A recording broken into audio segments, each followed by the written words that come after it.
Hello everyone. आप सब एक और बार आप सभी का मेरे इस छोटे से channel learn physics by Parneet पे स्वागत है गाइस। आज के इस वीडियो में बेसिकली जो हमने आज कल का कंटिन्यू लेक्चर आज लेके आए हैं हम उसका सेकंड पार्ट।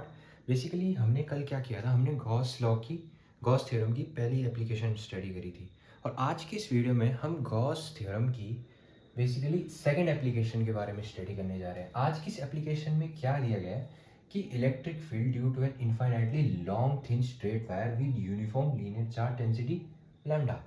तो इसका मतलब क्या है, देखो समझने की कोशिश करो कि हमारे पास एक लंबी इनफाइनाइट लेंथ की वायर दी गई होगी, पतली सी है ना, और उस वायर में जो चार्ज का जो डिस्ट्रीब्यूशन होगा वो क्या होगा, लीनियरली यूनिफॉर्म होगा। मतलब हर जगह जो चार्ज की जो वैल्यू होगी वो सेम होगी, ठीक है। चाहे यहाँ पे ले लो, यहाँ पे ले लो, यहाँ पे ले लो, हर जगह चार्ज का जो वो होगा वैल्यू होगी वो सेम रहेगी। तो आइए इस टॉपिक को अब हम स्टडी करते हैं। तो देखो मैंने कल आपको क्या बताया था, अभी इसमें हम क्या करने वाले हैं, एक टाइप से ये सरफेस क्या है, ना तो ये 2D है ना तो ये 3D है।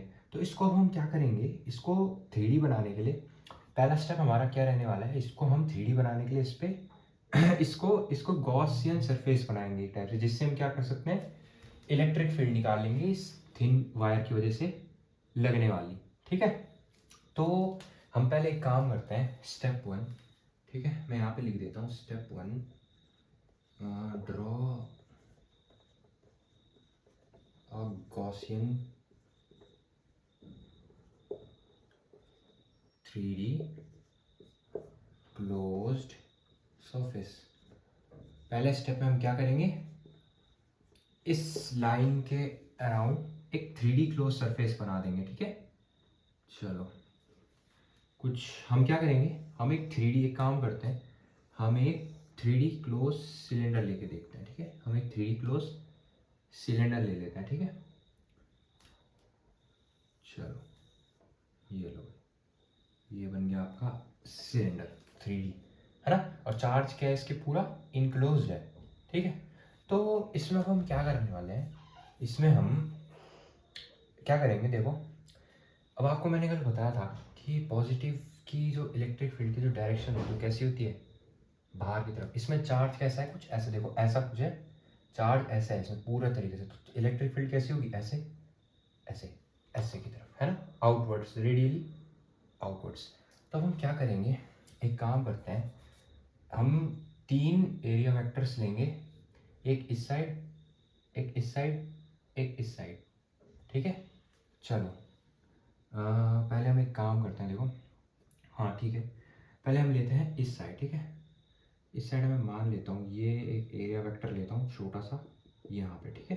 तो चार्ज भी कैसा होगा कि हाँ अंदर स्किन क्लोज छोटा सा चार्ज होगा, ठीक है ना। तो कुछ ऐसे, है ना। अब आपको पता होगा कि इलेक्ट्रिक फील्ड की डायरेक्शन किस तरफ है मेरे भाई, ऐसे ऐसे, है ना, ऐसे की तरफ।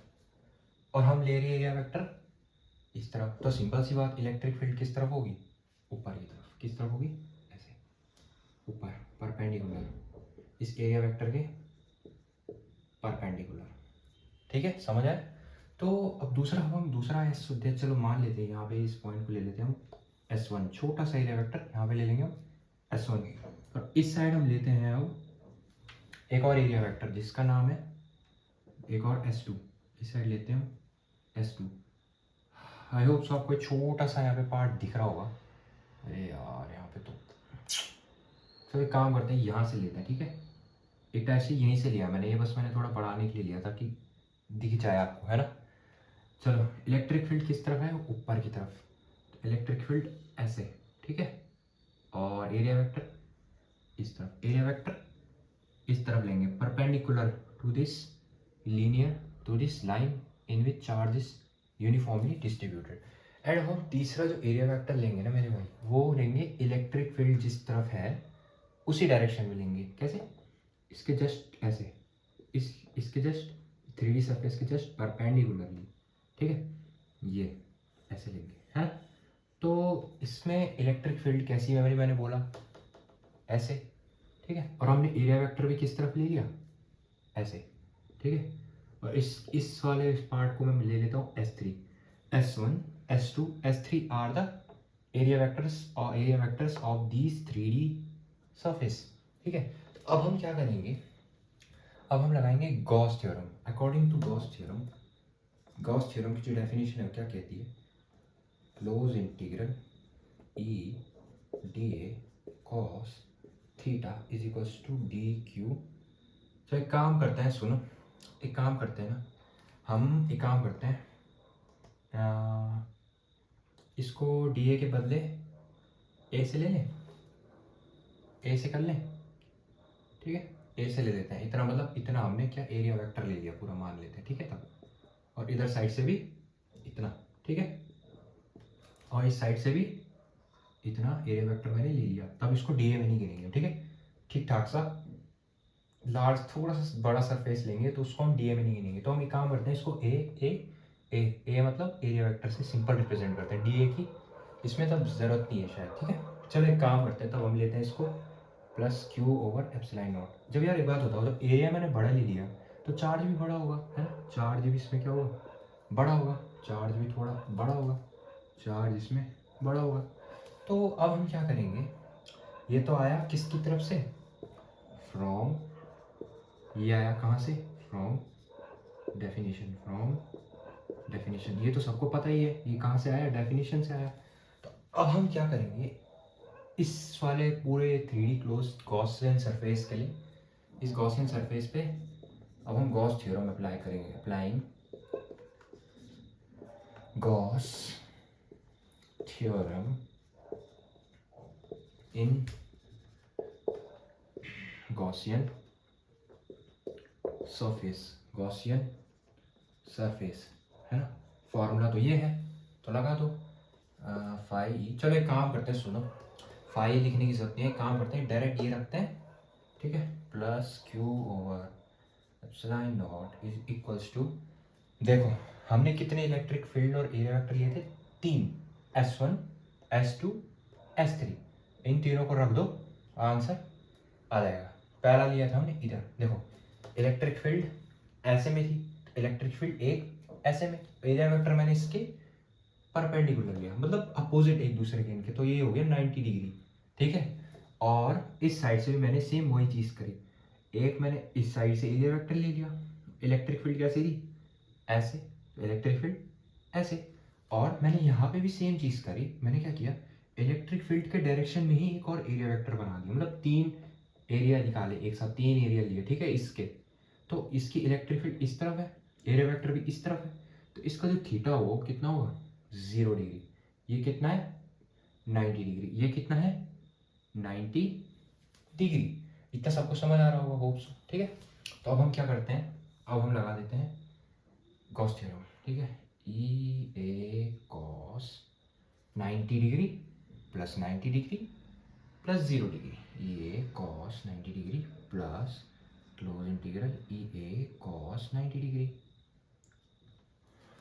ठीक है, ओके, स्मॉल सी मिस्टेक, मैं ई ए लगा देना। ठीक है, plus E A cos 0 degree, that's it. अब ये तो 0 हो जाएंगे, सिंपल सी बात, cos 90 0, cos 90 0, ये बचेगा सिर्फ और सिर्फ। तो यार जगह तो बचा नहीं, चलो एक काम करता हूँ, मैं साइड हो जाता हूँ, अब इतना आराम से नोट कर लो और समझ लो। ठीक, सो वो करता हूँ, आपने जो सिर्फ ये वाला पार्ट है ये आपने लिख लिया होगा, डायग्राम नहीं मिटाऊंगा। ठीक है, ये वाला पार्ट लिख लिया होगा आपने। ठीक है, इसको मैं मिटा देता हूँ। चलो,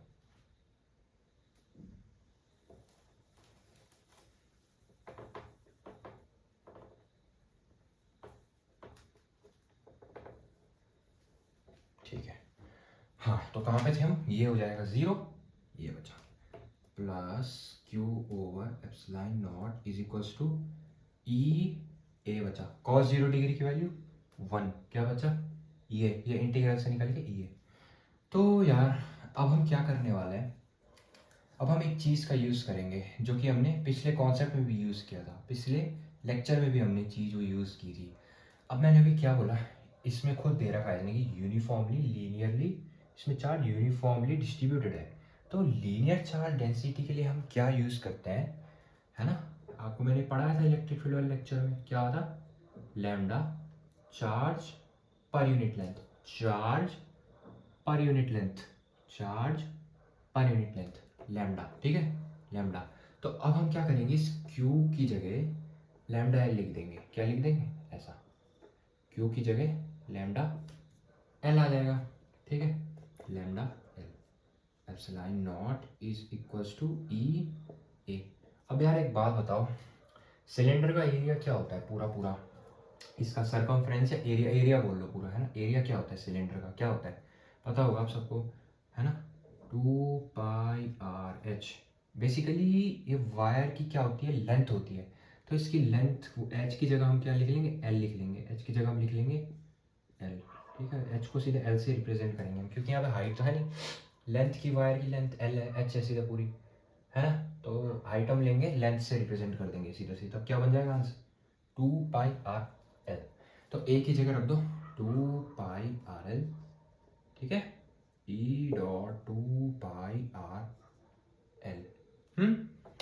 अब चलो एक काम करता हूँ, मैं इसको मिटा देता हूँ, ठीक है,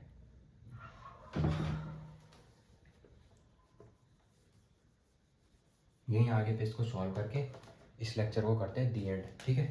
तो अब क्या होगा, ये L से L ख़त्म, 2πr इसके नीचे आ जाएगा, lambda upon 2πr epsilon not is equals to electric field due to infinitely thin length wire in which the charge is uniformly distributed among the whole thin straight wire। सो ये है कुछ, ऐसे कुछ आता है आपका आंसर। अब देखो पिछले केस में क्या था, पिछले केस में क्या बताया था मैंने, कि जब सरफेस की बात आती थी तो उसमें वो क्या करता था, देखो कुछ ऐसा था ना, ऐसा आता था, sigma is equals to sigma upon, क्या था, सिग्मा अपॉन एप्सिलॉन नॉट, क्या था, E is equals to sigma upon, क्या था यार, रुक जाओ एक second, sigma upon 2 epsilon naught, है ना, ये था कुछ, है ना, ये था। तो बेसिकली पिछले लेक्चर में जो सरफेस चार्ज डेंसिटी आई थी उसमें क्या था, एक चीज़ नोटिस करने लायक थी कि वो डिस्टेंस पे डिपेंड नहीं कर रहा था, और जो ये वाला जो है ये डिस्टेंस पे डिपेंड कर रहा है ना। अब समझ आया डिफरेंस क्या हो रहा है, मतलब दोनों में, है ना, जब लीनियरली चार्ज डिस्ट्रीब्यूटेड है इसमें यूनिफॉर्मली, तो वो डिस्टेंस पे डिपेंड कर रहा है बेसिकली, है ना, और जब चार्ज सरफेस पे बटा हुआ है एरिया के हिसाब से, तो उस पर वो डिस्टेंस पे डिपेंड नहीं कर रहा है, ठीक है। तो चलो मैं काम करता हूँ, मैं साइड हो जाता हूँ और इस लेक्चर को यहीं पे हम तब एंड करते हैं। सो आई होप आपको जो ये वाला लेक्चर है बेसिकली इलेक्ट्रिक फील्ड वाला, ये लास्ट लेक्चर था बेसिकली इस गॉस लॉ की एप्लीकेशन का। सो उम्मीद है आप सभी को ये छोटा सा लेक्चर समझ में आया होगा, एंड आज के इस छोटे से वीडियो में बस इतना ही। Thanks for watching, Radhe Radhe.